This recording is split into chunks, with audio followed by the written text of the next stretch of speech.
I found my parents locked out in the cold while my in-laws partied inside, so I made them pay. My name is Rebecca and I'm 32 years old. Nothing could have prepared me for what I witnessed that December night. My parents, both in their 70s, stood trembling outside my own front door, their breath-forming clouds in the bitter Chicago air, while inside my in-laws hosted an elaborate dinner party with complete strangers. My father clutched his jacket tight, his recent bypass surgery scar hidden beneath layers that weren't nearly enough against the freezing temperature. My mother could barely keep her balance, her Parkinson's worsened by the cold. What happened next changed everything for all of us. Before I continue, let me know where you're watching from in the comments below. Please like and subscribe to hear how I made sure they would never hurt my family again. Growing up in Milwaukee, my parents gave me everything they possibly could despite our humble beginnings. My father, Frank, worked double shifts at the Ford plant for 22 years straight, his hands always calloused from the assembly line but gentle when holding mine during bedtime stories. My mother, Linda, stretched every paycheck like magic, making miracles happen at our dinner table, ensuring I never felt the weight of our financial struggles. When Northwestern University accepted me with a partial scholarship, they emptied their modest savings account without a moment's hesitation. During those 4 years, they never once complained about eating ramen noodles so I could have textbooks, never mentioned the second mortgage they took out to cover my remaining tuition. My father would call every Sunday, his voice beaming with pride as he asked about my marketing classes, always ending with "That's my brilliant daughter." My father's health began declining in his mid-60s. The decades of physical labor took their toll, culminating in a triple bypass surgery just 10 months ago. His recovery had been steady but fragile, requiring daily heart medication and careful monitoring of his activity levels. My mother's Parkinson's diagnosis came 3 years ago, the tremors in her hands making simple tasks like buttoning shirts or holding coffee cups increasingly difficult. Despite these mounting challenges, they maintained their fierce independence in the same 2-bedroom ranch house where I grew up, just 20 minutes from my new home in Lincoln Park. Our family traditions remained sacred despite my demanding career at Morrison & Associates, one of Chicago's premier marketing firms. Sunday dinners were non-negotiable, and I called them every day during my lunch breaks. They beamed with pride at every career milestone, framing my first business card and displaying it prominently on their refrigerator next to my childhood drawings. When I landed my first major client campaign for a tech startup, my father actually cried with joy, saying I had surpassed every dream he'd ever had for me. I met David at a professional conference in Denver 4 years ago. He worked for a rival agency but completely charmed me during a panel discussion where we both spoke about digital marketing trends. His confidence and drive matched my own ambition, and our shared passion for creative advertising strategies created an instant connection. After exchanging business cards, we met for coffee that stretched into dinner and eventually a whirlwind romance that felt like something out of a romantic comedy. Within 18 months, we were married in a beautiful ceremony at the Palmer House Hotel that, looking back now, contained warning signs I chose to ignore. David's parents, Margaret and Charles Whitmore III, arrived like visiting royalty, surveying my parents' modest celebration plans with barely concealed disapproval. Margaret made pointed comments about quaint traditions while Charles questioned my father about his investment strategies, scoffing when Dad mentioned his union pension. Our early marriage seemed perfect on the surface. We supported each other's careers, celebrated victories together, and purchased a charming Victorian townhouse that we spent weekends restoring. David would make elaborate brunches on Sunday mornings before we headed to my parents' house for dinner. In those early days, he seemed genuinely fond of my parents, bringing my father expensive cigars and helping my mother with household repairs. But the first cracks were already beginning to show. The warning signs emerged so gradually that I convinced myself they were normal growing pains of marriage. David would always interrupt our conversations to take calls from his parents, regardless of what we were doing or discussing. Their opinions seemed to carry more weight than mine on everything from our vacation destinations to our furniture choices.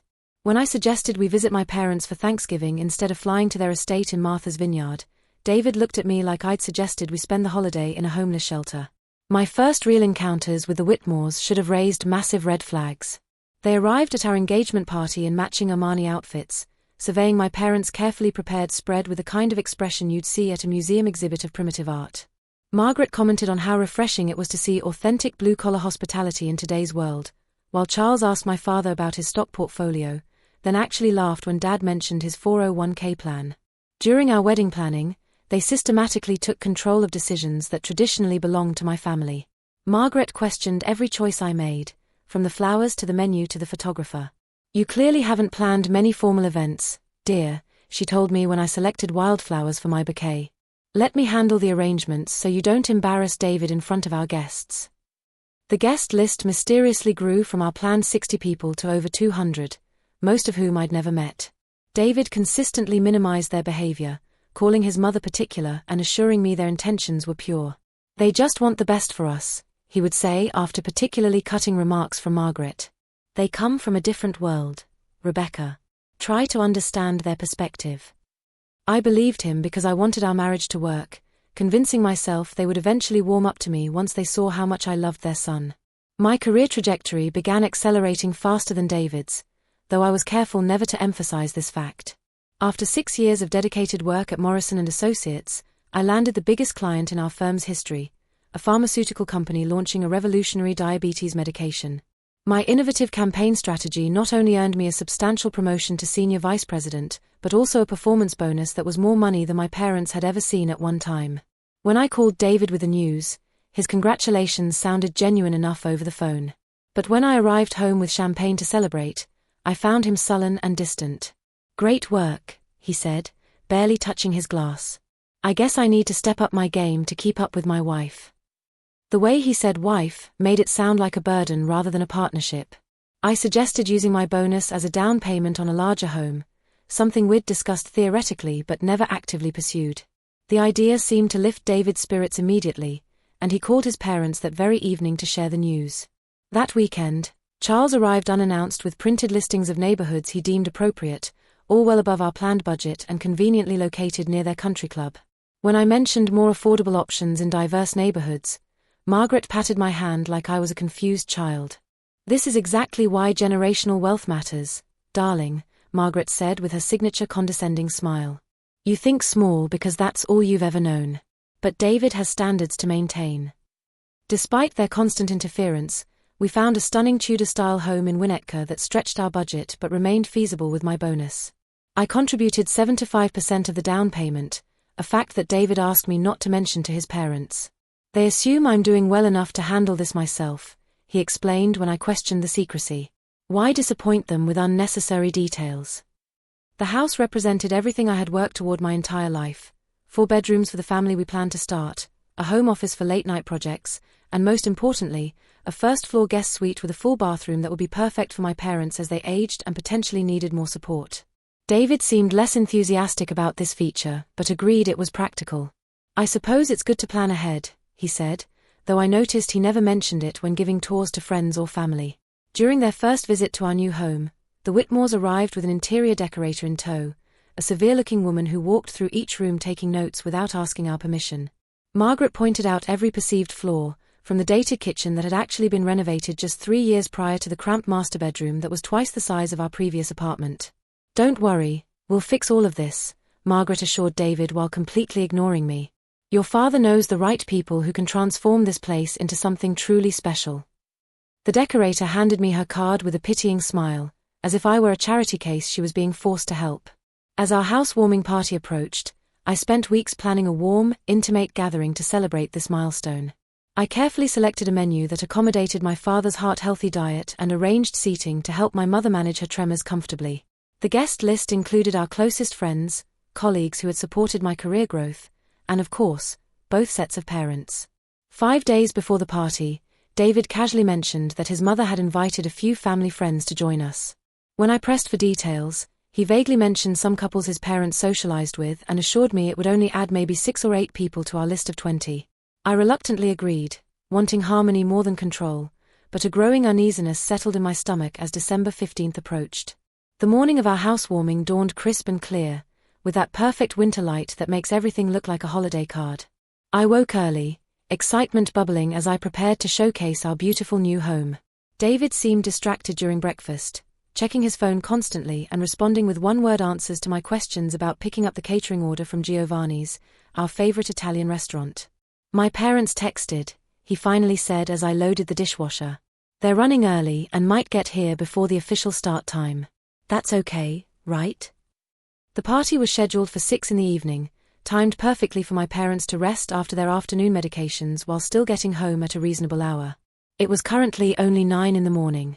"How early are we talking?" I asked, trying to keep my voice casual while my heart rate accelerated. David shrugged, still scrolling through messages.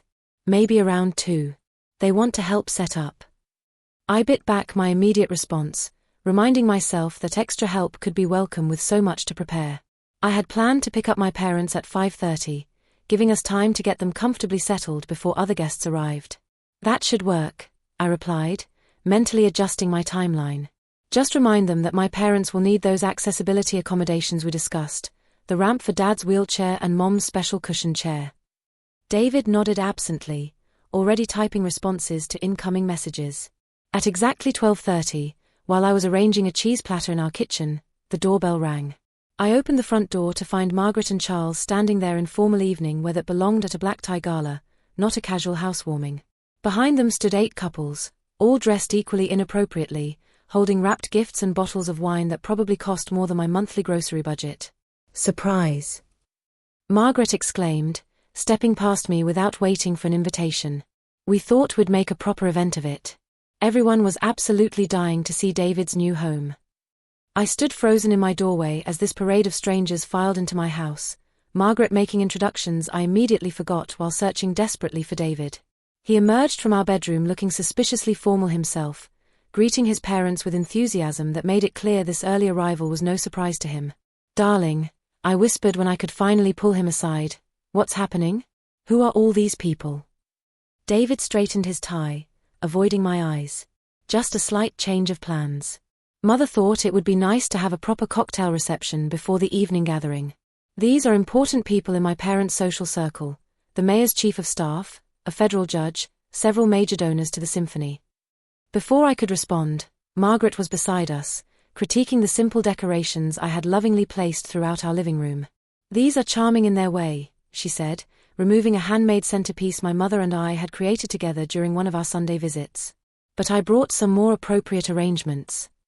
She snapped her fingers like summoning a servant, and Charles carried an elaborate floral displays that must have cost thousands of dollars. Over the next hour, I watched in stunned disbelief as my carefully planned party transformed into something unrecognizable. Margaret rearranged furniture, relegating our family photos to storage and replacing them with artistic arrangements I'd never seen before. Charles's friends brought in cases of expensive wine, making dismissive comments about my selections from the local shop.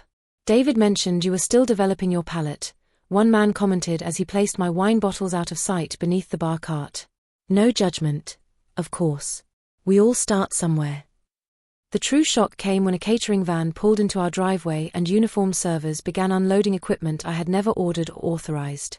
"We took the liberty," Charles explained when he caught my confused expression. "Your deli platters were thoughtful, but hardly appropriate for tonight's guest list."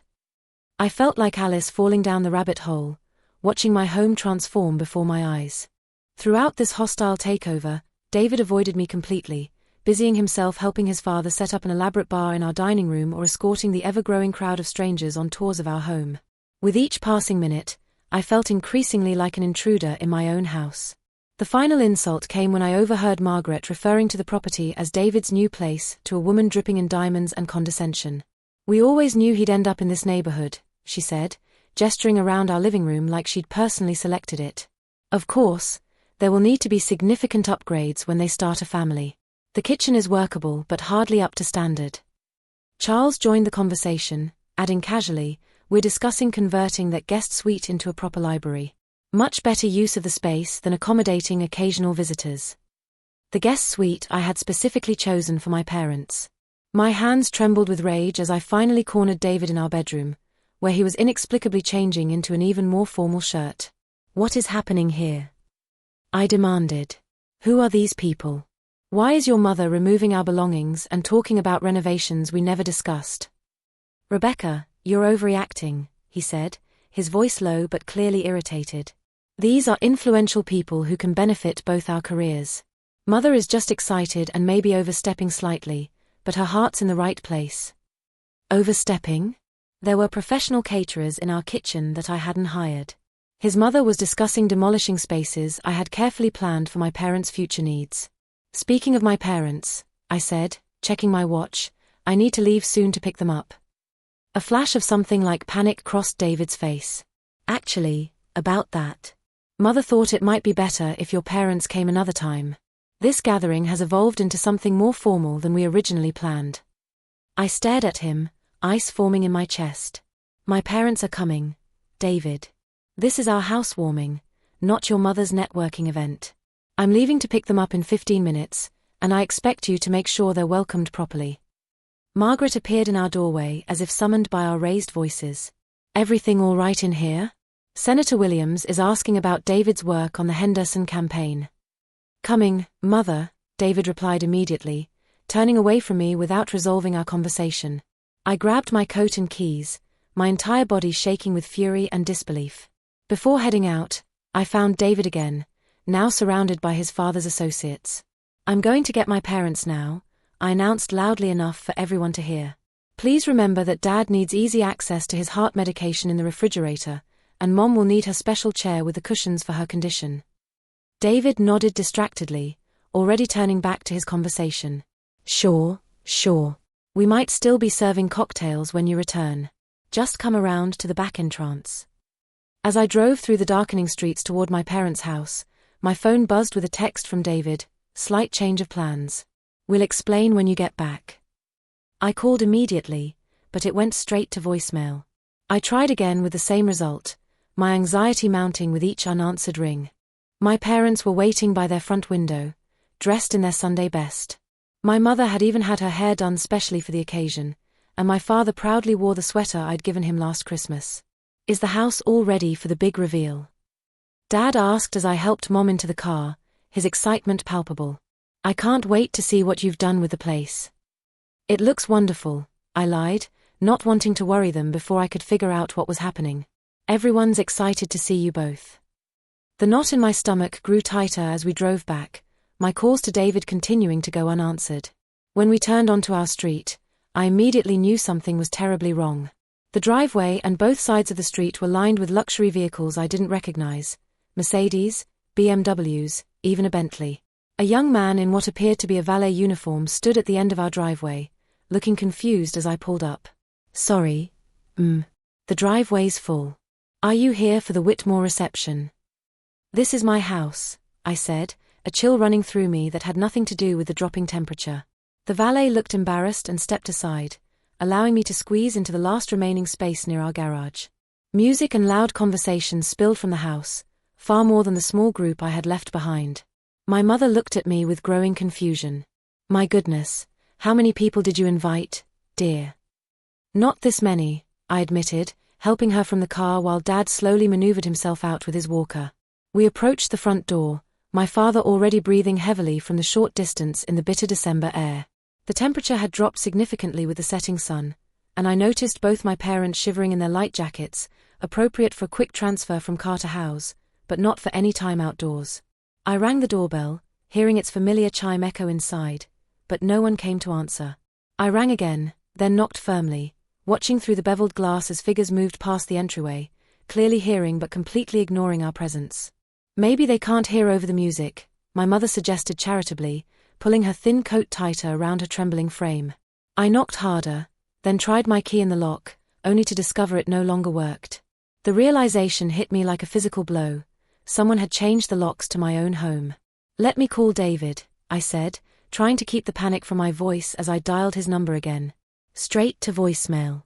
I sent a text: we're outside. The door is locked and my key isn't working. Dad needs to come inside now. No response. 5 minutes passed. Then 10. My father, whose color had been good when we left their house, now looked pale and drawn. I noticed him pressing his hand to his chest in that familiar way he did when trying to hide cardiac discomfort. Dad, are you okay? I asked, moving to his side with growing alarm. Just a little winded, he said, but I could hear the strain in his voice and see the worry in my mother's eyes. Might need to sit down for a minute. My mother was visibly shivering now, her Parkinson's tremors worsened by the cold, her lips taking on a frightening bluish tinge. Let me try the back door, I said, helping my father sit on our porch step before leading my mother around the side of the house. The back patio had been transformed with professional heat lamps warming elegantly dressed guests who sipped champagne under string lights I'd never seen before.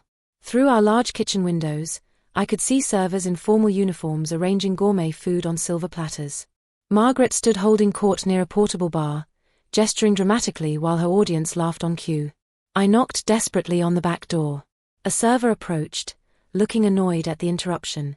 "The entrance is around front," he said curtly. "This is a private event." "This is my house," I said, my voice rising with desperation. "My parents are freezing outside and my father has a serious heart condition. Please open this door immediately." The server looked uncertain, glancing toward Margaret. She noticed the commotion and approached, her face darkening when she saw me. "Rebecca," she said through the glass, making no move to unlock the door. "I thought David explained we had to make adjustments to tonight's arrangements. This is a crucial dinner for Charles S. business associates."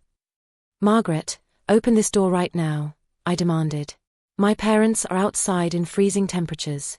My father needs his medication from the refrigerator." "This really isn't a good time," she replied with breathtaking audacity. "Perhaps you could take your parents for dinner somewhere and come back later. We should be finished by 11. I stared at her in complete disbelief, unable to process this level of calculated cruelty. When I returned to the front, I found my father's condition had worsened significantly. A neighbor approached with blankets, having noticed our situation. "Is everything all right?" she asked with genuine concern.